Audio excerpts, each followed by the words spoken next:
domestic reduction in history because of an approach that recognizes that we foreign oil. As it relates to my values, let me tell you, I grew up a middle-class kid raised by a hardworking mother who worked and saved and was able to buy our first home when I was a teenager.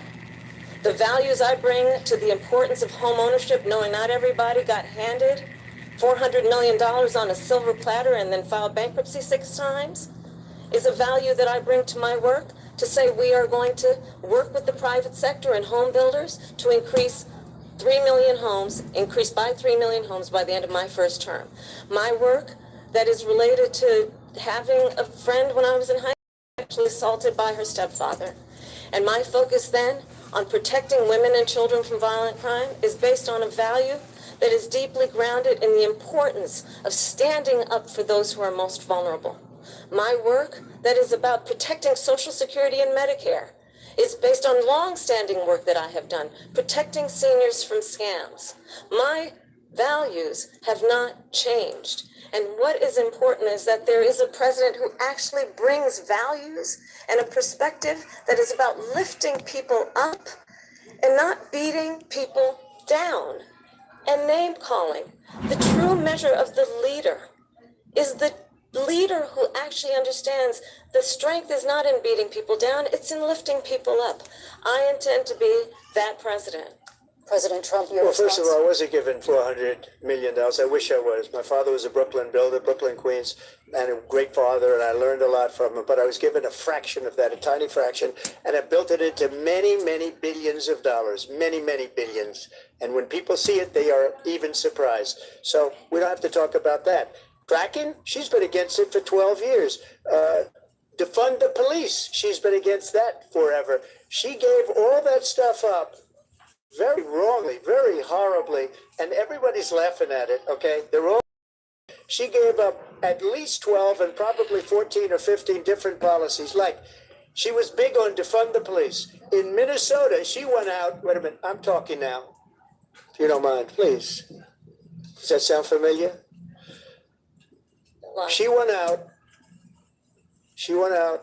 in Minnesota and wanted to let criminals that killed people, that burned down Minneapolis, she went out and raised money to get them out of jail. She did things that nobody would ever think of. Now she wants to do transgender operations on illegal aliens that are in prison. This is a radical left liberal who do this. She wants to confiscate your guns, and she will never allow fracking in Pennsylvania. If she won the election, fracking in Pennsylvania will end on day one. Just to finish, one thing so important in my opinion. So I got the oil business going like nobody has ever done before. When they took over, they got rid of it, started getting rid of it, and the prices were going up the roof. They immediately let these guys go to where they were. I would have been 5 times, 4 times, 5 times higher, because you're talking about 3.5 years ago. They got it up to where I was because the prices of energy were quadrupling and doubling. You saw what happened with gasoline. So they said, let's go back to Trump. But if she won the election, the day after that election, they'll go back to destroying our country, and oil will be dead, fossil fuel will be dead. We'll go back to windmills, and we'll go back to solar, where they need a whole desert to get some energy to come out. You ever see a solar plant? By the way, I'm a big fan of solar. Filipino boy, shout out po. Maraming salamat po. 400, 500 acres of Update lang po desert tayo soil. sa itong ni Donald Trump. Thank you. We have an election in just 56 days. Nakakasawa kasi And I sa want to talk about the pagpum. peaceful transfer of power, which of course we all know is a cornerstone of our democracy, and the role of a president in a moment of crisis. Mr. President, on January 6th, you told your supporters to march to the Capitol. You said you would be right there with them. The country and the world saw what played out at the Capitol that day, the officers coming under attack. Aides in the West Wing say you watched it unfold on television off the Oval Office. You did send out tweets, but it was more than 2 hours Maganda before you kasi sent ito out po that mga video message kabayan kasi telling your ang supporters to pinag-usapan go ko dito Is there anything tungkol you po sa regret security about ng what ating you did on bansa, that day? no? You just said a thing ayaw that talaga ni Trump isn't kang covered GYERA. peacefully and patriotically. I said during my speech, not later on. Peacefully and Yan. patriotically. Oh. And nobody on the other side was killed. Ashley Babbitt was shot Yan by ang an gusto ni Donald out-of-control Trump. police officer Ayaw talaga that should niya have ng GYERA. never, ever shot her. It's a disgrace. But we didn't do this group of people that have been treated so badly. I ask, what about all the people that are pouring into our country, kill people, that she allowed to pour in? She was the border czar, remember that. She was the border czar. She doesn't want to be called the border czar because she's embarrassed by the border. In fact, she said at the beginning, oh, I'm surprised you're not talking about the border yet. That's because she knows what a bad job they've done. What about those people? When are they going to be prosecuted? When are these people from countries all over the world, not just South America, they're coming in from all... Kaya po dito po mga kabayan, no, ang pinag-usapan kasi dito ay tungkol sa security ng bansa, sa bawat bansa. Kaya nga na kinausap ni Donald Trump yung bawat presidente, ang China at saka yung Ukraine at Russia. Over the world, David, all over the world, and crime rates are down all over the world because of it. But let me just when ask are those, David? When are those people going to be prosecuted? When are the people that burned down Minneapolis going to be prosecuted? Or in Seattle, they went into Seattle, they took over a big percentage of the city of Seattle. When are those people going to be prosecuted? But let me just ask You might ask her that question. You were the president. You were watching it on television. It's a very simple question as we move forward toward another election. Is there anything you regret about what you did on that day? Yes, sir. I had nothing to do with that other than they asked me to make a speech. I showed up for a speech. I said, I think it's going to be big. I went to Nancy Pelosi and the mayor of Washington, D.C., and the mayor put it back in writing, as you know. I said, you know, this is going to be a very big rally or whatever you want to call it. And again, it wasn't done by me. It was done by others. I said, I'd like to give you 10,000 National Guard or soldiers. They rejected me. Nancy Pelosi rejected me. It was just 2 weeks ago. Her daughter has a tape of her saying she is fully responsible for what happened. They want to get rid of that tape. It would have never happened if Nancy Pelosi and the mayor of Washington did their jobs. I wasn't responsible for security. Nancy Pelosi was responsible. She didn't do her job. The question was about you as president, not about former Speaker Pelosi, but I do want Vice President Harris to respond here. I was at the Capitol on January 6th. I was the vice president-elect. I was also an acting senator. I was there. And on that day, the President of the United States incited a violent mob to attack our nation's capital, to desecrate our nation's capital. On that day, 140 law enforcement officers were injured, and some died. Understand, the former president has been indicted and impeached for exactly that reason. But this is not an isolated situation. Let's remember Charlottesville, where there was a mob of people carrying tiki torches, spewing anti-Semitic hate. And what did... Ang problema kasi dito po mga kabayan, hindi po nanalo yan si Harris. Kahit ano pang gagawin niya, kaya no, wala. Hindi na nanalo. President then at the time say there were fine people on each side. Let's remember that when it came to the Proud Boys, a militia, the president said, the former president said, stand back and stand by. So for everyone watching who remembers what January 6th was, I say we don't have to go back. Let's not go back. We're not going back. It's time to turn the page. And if that was a bridge too far for you, well, there is a place in our campaign for you to stand for country, to stand for our democracy, to stand for rule of law, and to end the chaos, and to end the approach that is about attacking the foundations of our democracy because you don't like the outcome. And be clear on that point.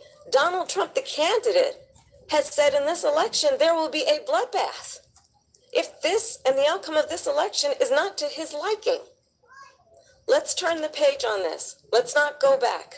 Let's chart a course for the future and not go backwards to the past. Let me just follow up here.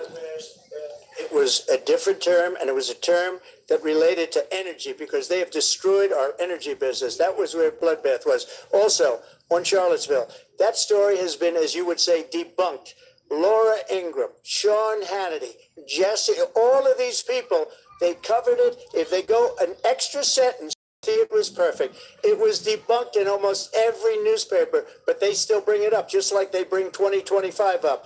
They bring all of this stuff up. I ask you this, you talk about the Capitol. Why are we allowing these millions of people to come through on the southern border? How come she's not doing anything? And I'll tell you what I would do, and I'm very proud to do it. I would say we would both leave this debate right now. I'd like to see her go down to Washington, D.C. during this debate, because we're wasting a lot of time. Go down to, because she's been so bad, it's so ridiculous. Go down to Washington, D.C. and let her sign a bill to close up the border, because they have the right to do it. They don't need bills. They have the right to do it. The President of the United States, you'll get him out of bed, you'll wake him up at 4 o'clock in the afternoon, you'll say, come on down to the office, let's sign a bill. If he signs a bill that the border is closed, all he has to do is say it to the Border Patrol, who are phenomenal. If they do that, the border is closed. Mr. Those President, people are killing many people, unlike J6. I want to turn to Afghanistan. It came up in the first hour of the debate, and we witnessed a poignant moment today on Capitol Hill, honoring the soldiers who died in the chaotic withdrawal from Afghanistan. I do want to ask the Vice President, do you believe you bear any responsibility in the way that withdrawal played out? Well, I will tell you, I agreed with President Biden's decision to pull out of Afghanistan. 4 presidents said they would, and Joe Biden did. And as a result, America's taxpayers are not paying the $300 million a day we were paying for that endless war. And as of today, there is not one of the United States military who is in active duty in a combat zone in any war zone around the world, the first time this century. But let's understand how we got to where we are. Donald Trump, when he was president, negotiated one of the weakest deals you can imagine. He calls himself a deal. Even his national security advisor said it was a weak, terrible deal. And here's how it went down. He bypassed the Afghan government. He negotiated directly with a terrorist organization called the Taliban. The negotiation involved the Taliban getting 5,000 Taliban terrorists released. And get this. And the president at the time invited the Taliban to Camp David, a place of storied significance for us as Americans, a place where we honor the importance of American diplomacy, where we invite and receive respected world leaders. And this former president, as president, invited them to Camp David because he does not again appreciate the role and responsibility of the President of the United States to be commander-in-chief with a level of respect. And this gets back to the point of how he has consistently disparaged and demeaned members of our military, fallen soldiers, and the work that we must do to uphold strength and the respect of the United States of America around the world. Vice President Harris, thank you. President Trump, your response to her saying that you began the negotiations thank with the you. Taliban. So if you take a look at that period of time, the Taliban was killing our soldiers, a lot of them, with snipers. And I got involved with the Taliban because the Taliban was doing the killing. That's the fighting force within Afghanistan. They don't bother doing that because, they deal with the wrong people all the time. But I got involved. And Abdul is the head of the Taliban. He is still the head of the Taliban. And I told Abdul, don't do it anymore. You do it anymore, you're going to have problems. And he said, why do you send me a picture of my house? I said, you're going to have to figure that out, Abdul. And for 18 months, we had nobody killed. We did have an agreement negotiated by Mike Pompeo. It was a very good agreement. The reason it was good, we were getting out. We would have been out faster than them, but we wouldn't have lost the soldiers. We wouldn't have left many Americans behind, and we wouldn't have left $85 billion worth of brand new, beautiful military equipment behind. And just to finish, they blew it. The agreement said you have to do this, and they didn't do it. The agreement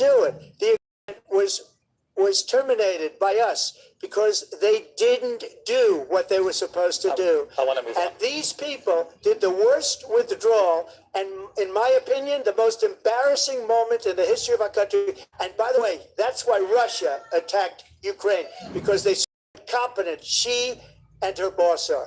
This was a staggeringly dishonest debate performance from former President Trump. Just lie after lie on subject after subject. By my preliminary count, Jake, Trump made at least 33 false claims. 33. By contrast, by, again, a preliminary count, Vice President Harris made at least one false claim, though she added at least a few misleading claims and a few more that lack key context. I think a lot of Americans say, well, all politicians lie. No major presidential candidate before Donald Trump has ever lied with this kind of frequency. A remarkably large chunk of what he said tonight was just not true, and this wasn't like little exaggeration, political spin. A lot of false claims were untethered to reality. On abortion, saying every Democrat wanted Roe v. Wade overturned, though actually more than 80% of Democrats supported Roe. On crime, saying it's through the roof, though it's actually sharply down since early 2023. It's now lower than it was since Trump left office. On healthcare, saying he's the one who saved Obamacare, the law he actually repeatedly tried to overturn. On Kamala Harris herself, saying that a Howard University grad, Black Law Students Association president, had claimed that she wasn't black at one point. I don't have enough time here to run through each specific Trump false claim. I urge people to go to our CNN website or our app to read our team's detailed fact checks on this and a whole bunch more. For now, though, let's dive into one false claim Trump made, an egregious claim about migrants supposedly eating people's pets. In Springfield, they're eating the dogs, the people that came in. They're eating the cats. They're eating the pets of the people that live there.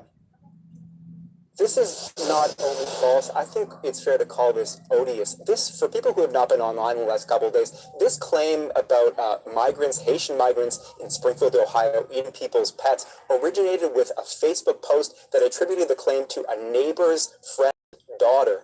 So, a third-hand broken telephone kind of thing. The city of Springfield and the Springfield police said there are no credible reports of this happening. And even J.D. Vance, the vice presidential candidate who himself had promoted these claims, acknowledged this morning that the, quote, rumors might turn out false, although he still encouraged people to spread these cat memes. Now, I know that Trump himself added dogs to the equation. They had not even been part of these viral nonsense rumors before. Now let's look at one false claim that Vice President Harris did make about the economic situation that the Biden-Harris administration was left by Trump.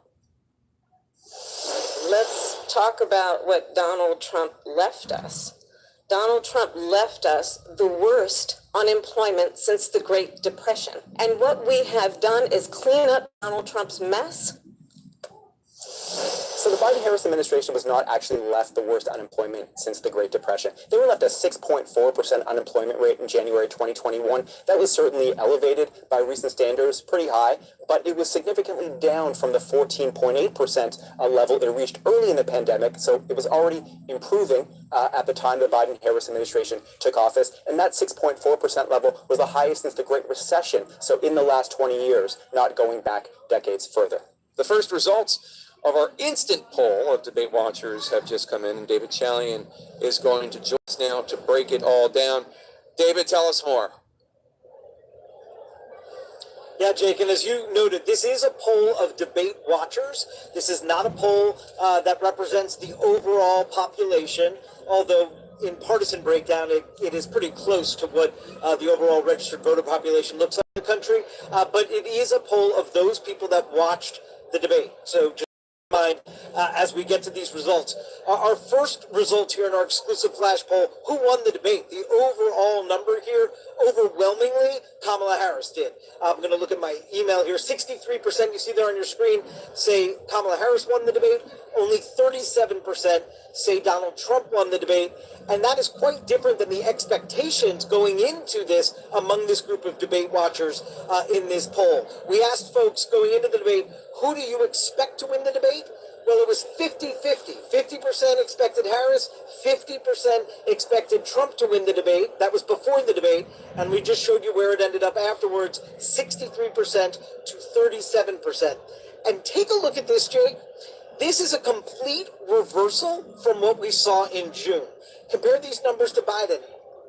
In June, you see that it was 67% to 30%.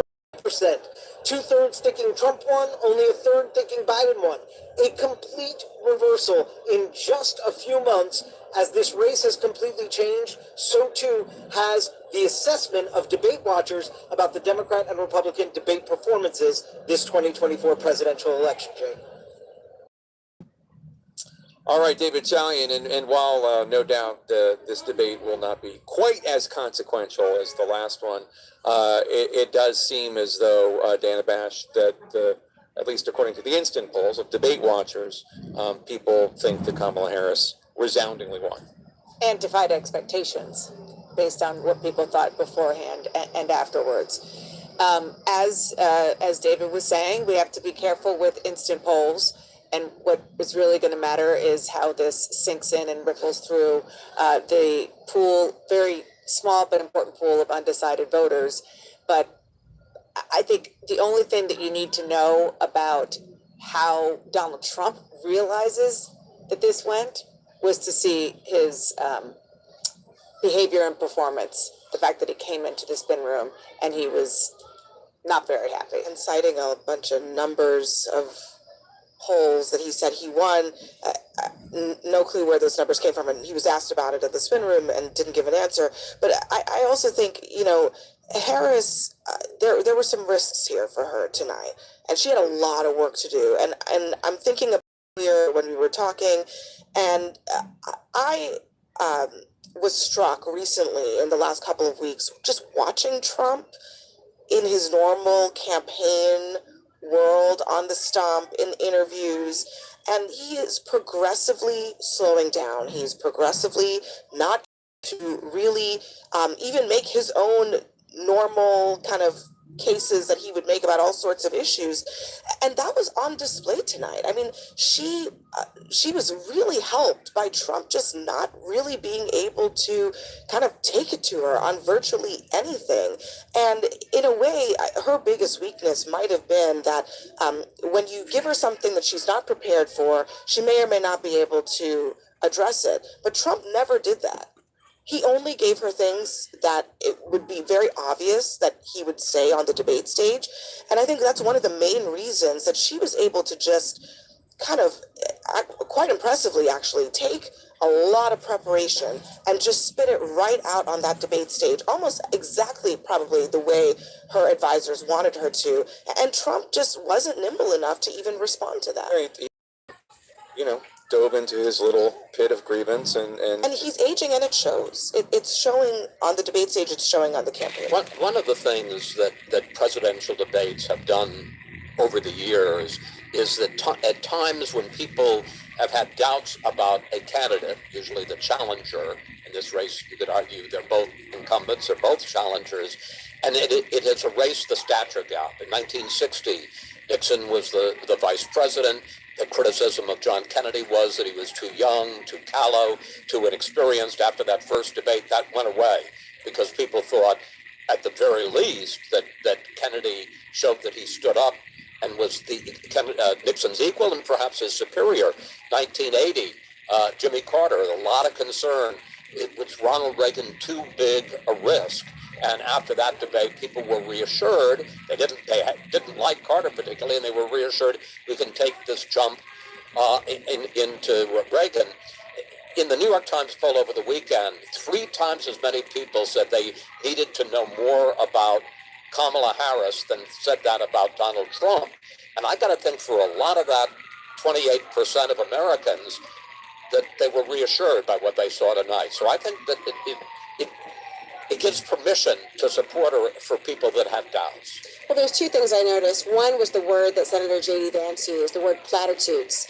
We talked to Caitlin Collins about how he describes the ability of Vice President Harris to articulate her platforms.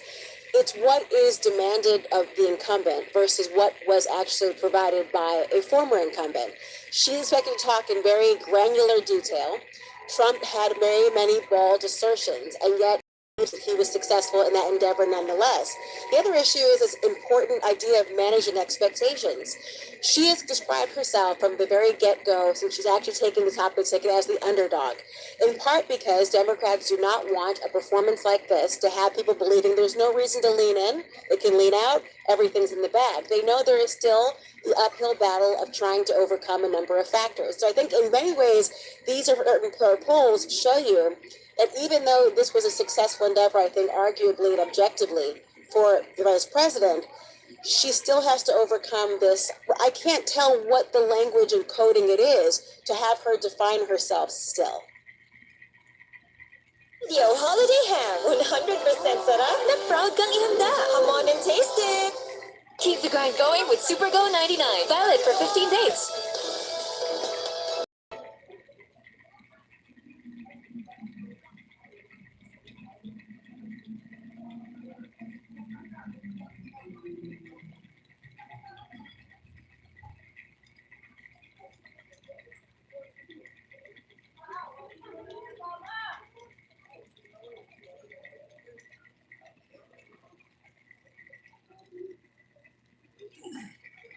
Please welcome the Democratic nominee for president, Vice President of the United States of America, Kamala Harris.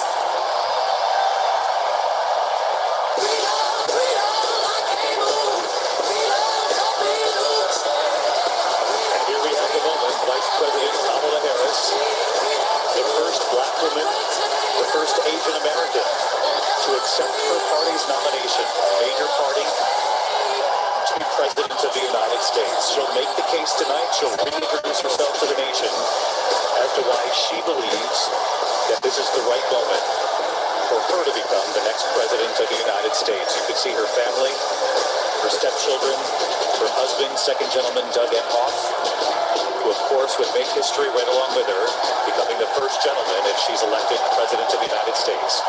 Let's listen to the Vice President, Kamala Harris.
Thank you, everyone. Thank you, everyone. Thank you. Okay, let's get to business. Let's get to business. All right. So let me start by thanking my most incredible husband, Doug, for being an incredible partner to me, an incredible father to Cole and Ella, and happy anniversary, Dougie. I love you so very much.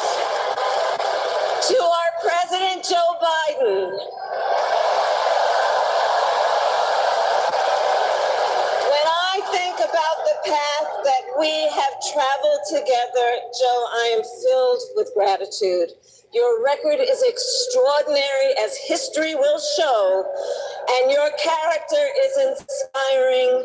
And Doug and I love you and Jill and are forever thankful to you both.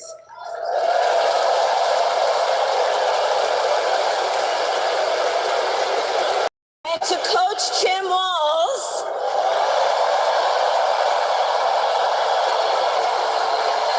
you are going to be an incredible vice president. And to the delegates and everyone who has put your faith in our campaign, your support is humbling. So, America, the path that led me here in recent weeks was no doubt unexpected.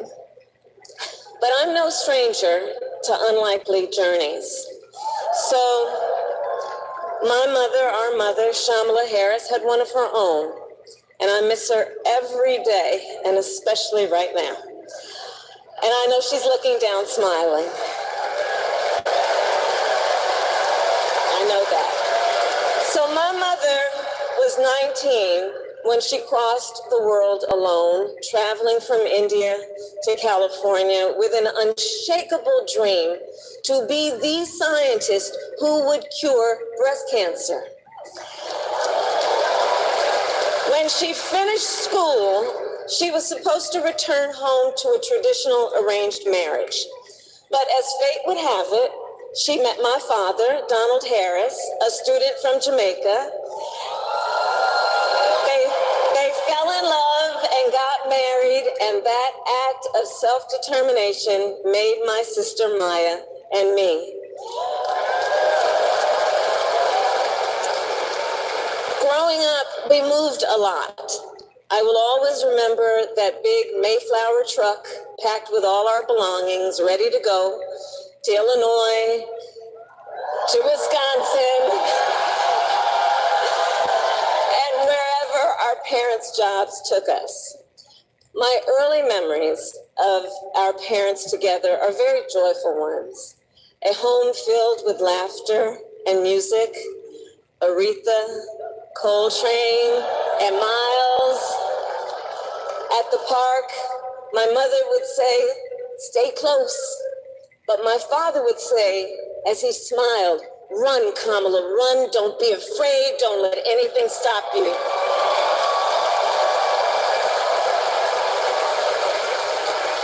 From my earliest years, he taught me to be fearless. But the harmony between my parents did not last. When I was in elementary school, they split up. And mostly my mother who raised us. Before she could finally afford to buy a home, she rented a small apartment in the East Bay. In the Bay, you either live in the hills or the flatlands. We lived in the flats.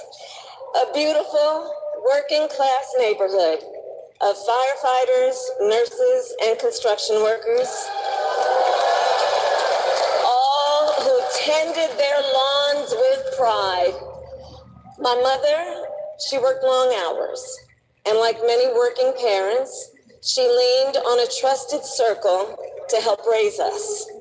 Mrs. Shelton, who ran the daycare below us and became a second mother. Uncle Sherman, Aunt Mary, Uncle Freddie, Auntie Chris. None of them family by blood, and all of them family by love.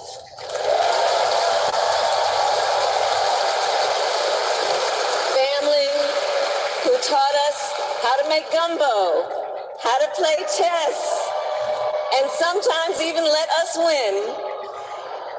Family who loved us, believed in us, and told us we could be anything and do anything. They instilled in us the values they personified: community, faith, and the importance of treating others as you would want to be treated, with kindness, respect, and compassion. My mother was a brilliant, 5-foot-tall, brown woman with an accent. And as the eldest child, I saw how the world would sometimes treat her. But my mother never lost her cool. She was tough, courageous, a trailblazer in the fight for women's health, and she taught Maya and me a lesson that Michelle mentioned the other night. She taught us to never complain about injustice, but do something about it. Do something about it. That was my mother. And she taught us, and she also taught us, and never do anything half-assed. And that is a direct quote. A direct quote. I grew up immersed in the ideals of the civil rights movement. My parents had met at a civil rights gathering, and they made sure that we learned about civil rights leaders, including the lawyers like Thurgood Marshall and Constance Baker Motley, those who battled in the courtroom to make real the promise of America. So at a young age, I decided I wanted to do that work. I wanted to be a lawyer. And when it came time to choose the type of law I would pursue, I reflected on a pivotal moment in my life. You see, when I was in high school, I started to notice something about my best friend, Wanda. She was sad at school, and there were times she didn't want to go home. So one day I am sexually abused by her stepfather, and I immediately told her she had to come stay with us, and she did. This is the reasons I became a prosecutor, to protect people like Wanda, because I believe everyone has a right to safety, to dignity, and to justice.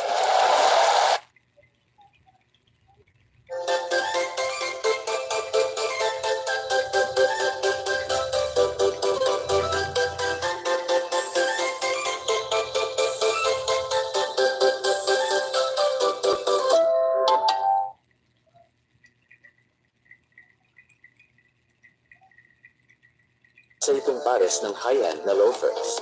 Ang material ay ginawa mula sa mataas na kalidad na imported na balat ng baka. May bahagyang ningning, hindi nakakasira sa katawan. Ang balat ay may 6 na buwang warranty. Gumagamit ang mga sapatos ng mga tinahi na soles na gawa sa goma na lumilikha ng I charged it not in the name of the victim, but in the name of the people. For a simple reason. In our system of justice, a harm against any one of us is a harm against all of us. And I would often explain this to console survivors of crime, to remind them no one should be made to fight alone. We are all in this together. And every day, in the courtroom, I stood proudly before a judge, and I said 5 words: Kamala Harris for the people. And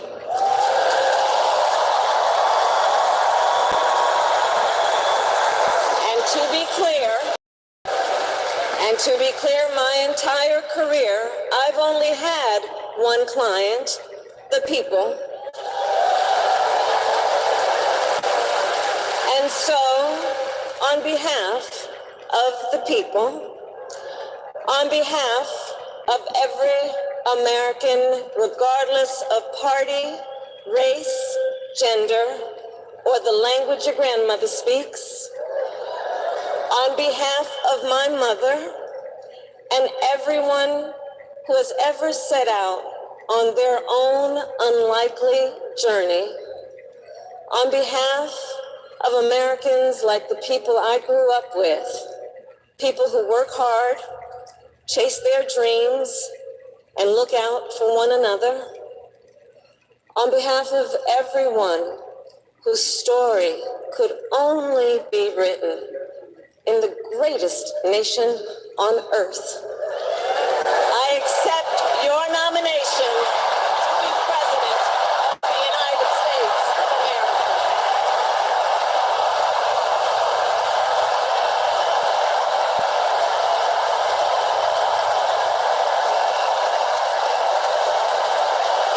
And with this election,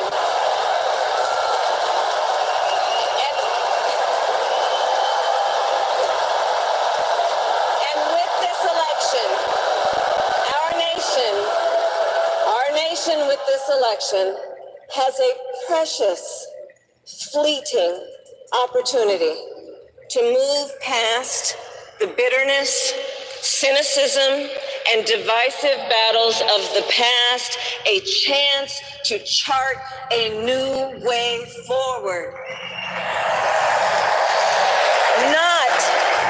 Not as members of any one party or faction, but as Americans.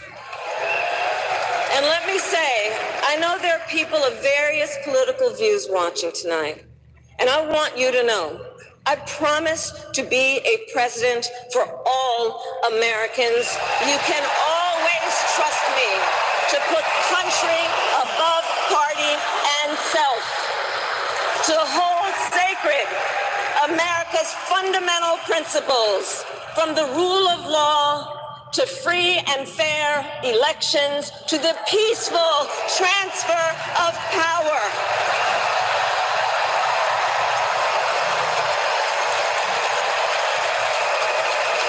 I will be a president who unites us around our highest aspirations, a president who leads and listens, who is realistic, practical, and has common sense, and always fights for the American people. From the courthouse to the White House, that has been my life's work.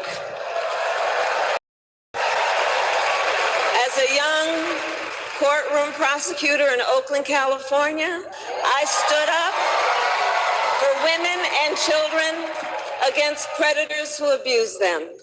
As Attorney General of California, I took on the big banks, delivered $20 billion for middle-class families who faced foreclosure, and helped pass a homeowner bill of rights, one of the first of its kind in the nation. I stood up for veterans and students being scammed by big for-profit colleges, for workers who are being cheated out of their wages, the wages they were due, for seniors facing elder abuse. I fought against the cartels who traffic in guns and drugs and human beings, who threaten the security of our border and the safety of our communities. And I will tell you, these fights were not easy. And neither were the elections that put me in those offices. We were underestimated at practically every turn. But we never gave up, because the future is always worth fighting for. And that's the fight we are in right now, a fight for America's future.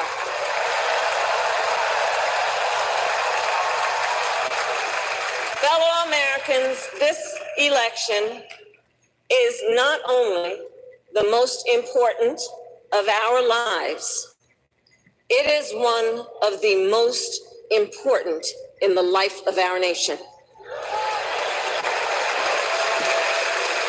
In many ways, Donald Trump is an unserious man. But the consequences of putting Donald Trump back in the White House are extremely serious. Consider not only the chaos and calamity when he was in office, but also the gravity of what has happened since he lost the last election. Donald Trump tried to throw away your votes. When he failed, he sent an armed mob to the United States Capitol where they assaulted law enforcement officers. When politicians in his own party begged him to call off the mob and send help, he did the opposite. He fanned the flames.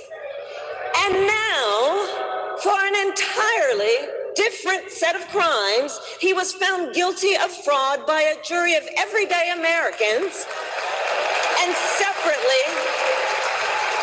separately found liable for committing sexual abuse. And consider what he intends to do if we give him power again. Consider his explicit intent to set free violent extremists who assaulted those law enforcement officers at the Capitol. His explicit intent to jail journalists, political opponents, and anyone he sees as the enemy. His explicit intent to deploy our active duty military against our own citizens. Consider the power he will have, especially after the United States Supreme Court just ruled that he would be immune from criminal prosecution. Just imagine Donald Trump with no guardrails and how he would use the immense powers of the presidency of the United States, not to improve your life, not to strengthen our national security, but to serve the only client he has ever had, himself.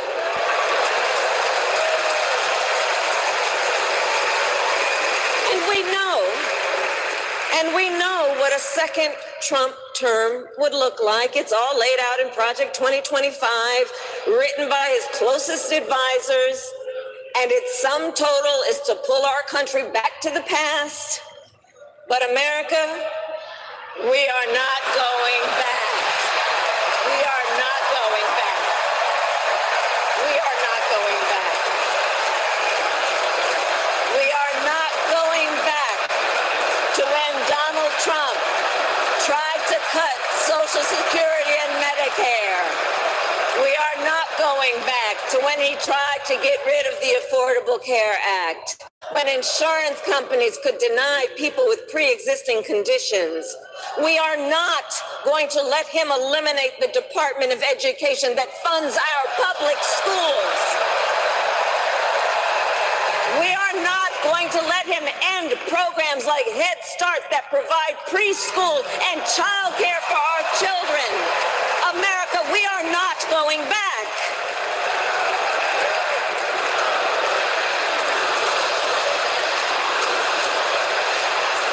And we are charting a new way forward.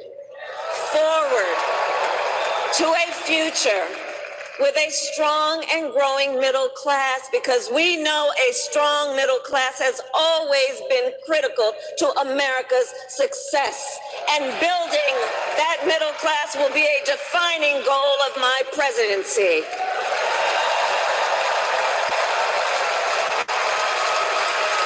And I'll tell you, this is personal for me. The middle class is where I come from. My mother kept a strict budget. We lived within our means, yet we wanted for little. And she expected us to make the most of the opportunities that were available to us and to be grateful for them. Because as she taught us, opportunity is not available to everyone. That's why we will create what I call an opportunity economy where everyone has the chance to compete and a chance to succeed. Whether you live in a rural area, small town, or big city. And as president, I will bring together labor and workers and small business owners and entrepreneurs and American companies to create jobs, to grow our economy, and to lower the cost of everyday needs like health care and housing and groceries. We will provide access to capital for small business owners and entrepreneurs and founders. And we will end America's housing shortage and protect Social Security and Medicare. Now compare that to Donald Trump, because I think everyone here knows he doesn't actually fight for the middle class. He doesn't actually fight for the middle class. Instead, he fights for himself and his billionaire friends. And he will give them another round of tax breaks that will add up to $5 trillion to the national debt. And all the while, he intends to enact what in effect is a national sales tax, call it a Trump tax, that would raise prices on middle-class families by almost $4,000 a year.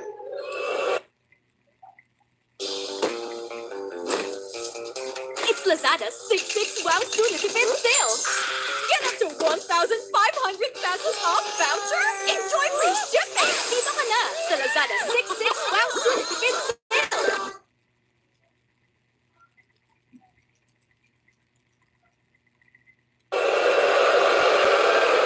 Well, instead of a Trump tax hike, we will pass a middle-class tax cut that will benefit more than 100 million Americans.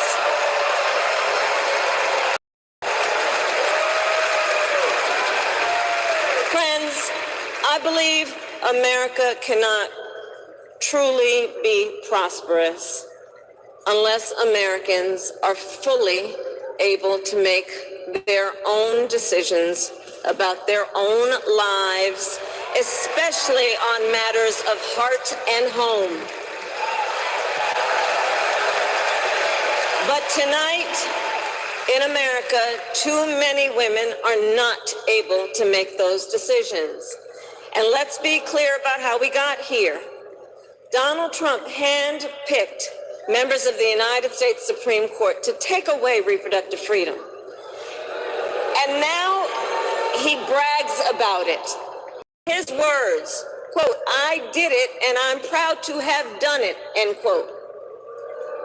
Well, I'll tell you, over the past 2 years, I've traveled across our country, and women have told me their stories.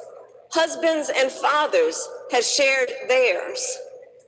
Stories of women miscarrying in a parking lot, developing sepsis, losing the ability to ever again have children, all because doctors are afraid they may go to jail for caring for their patients.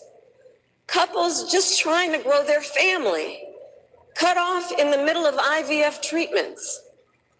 Children who have survived sexual assault, potentially being forced to carry a pregnancy to term. This is what's happening in our country because of Donald Trump. And understand, he is not done. As a part of his agenda, he and his allies would limit access to birth control, ban medication abortion, and enact a nationwide abortion ban with or without Congress. And get this, he plans to create a national anti-abortion coordinator and force states to report on women's miscarriages and abortions. Simply put, they are out of their minds.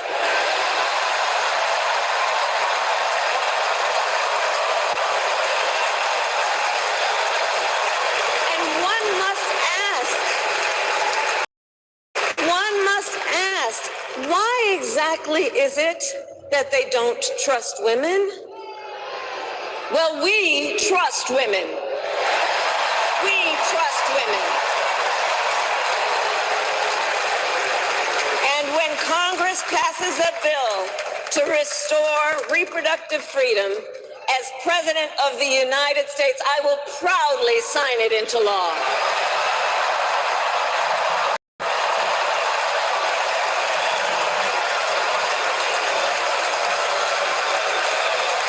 In this election, many other fundamental freedoms are at stake. The freedom to live safe from gun violence in our schools, communities, and places of worship. The freedom to love who you love openly and with pride. The freedom to breathe clean air and drink clean water and live free from the pollution that fuels the climate crisis. And the freedom that unlocks all the others the freedom to vote. With this election, finally have the opportunity to pass the John Lewis Voting Rights Act and the Freedom to Vote Act.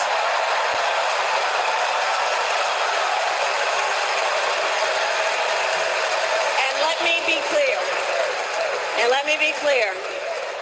After decades in law enforcement, I know the importance of safety and security, especially at our border. Last year, Joe and I brought together Democrats and conservative Republicans to write the strongest border bill in decades.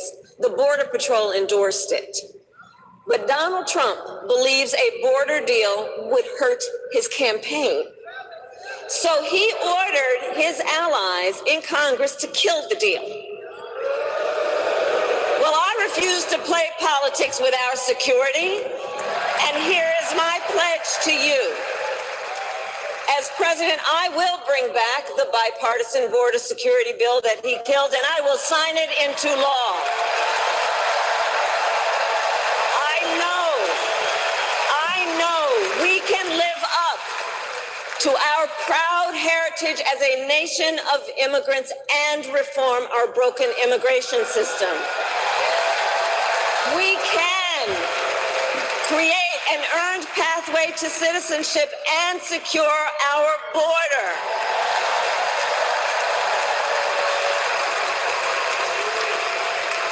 And America, we must also be steadfast in advancing our security and values abroad. As Vice President, I have confronted threats to our security, negotiated with foreign leaders, strengthened our alliances, and engaged with our brave troops overseas.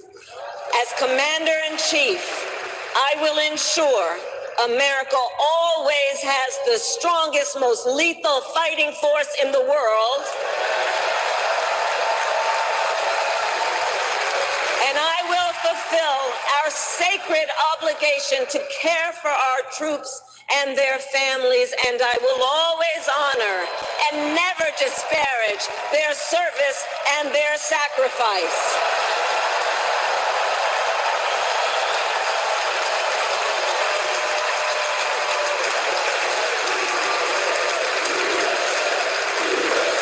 I will make sure that we lead the world into the future on space and artificial intelligence, that America, not China, wins the competition for the 21st century, and that we strengthen, not abdicate, our global leadership.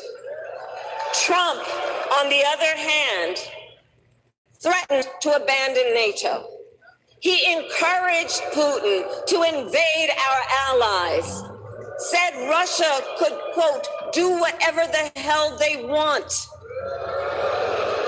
5 days before Russia attacked Ukraine, I met with President Zelensky to warn him about Russia's plan to invade. I helped mobilize a global response, over 50 countries, to defend against Putin's aggression. And as president, I will will stand strong with Ukraine and our NATO allies.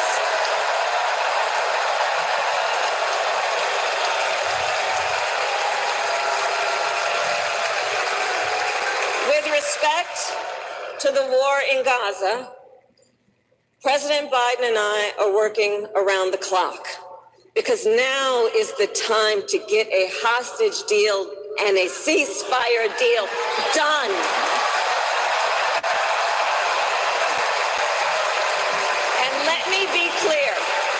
And let me be clear, I will always stand up for Israel's right to defend itself, and I will always ensure Israel has the ability to defend itself, because the people of Israel must never again face the horror that a terrorist organization called Hamas caused on October 7, including unspeakable sexual violence and the massacre of young people at a music festival. At the same time, what has happened in Gaza over the past 10 months is devastating. So many innocent lives lost. Desperate, hungry people fleeing for safety over and over again.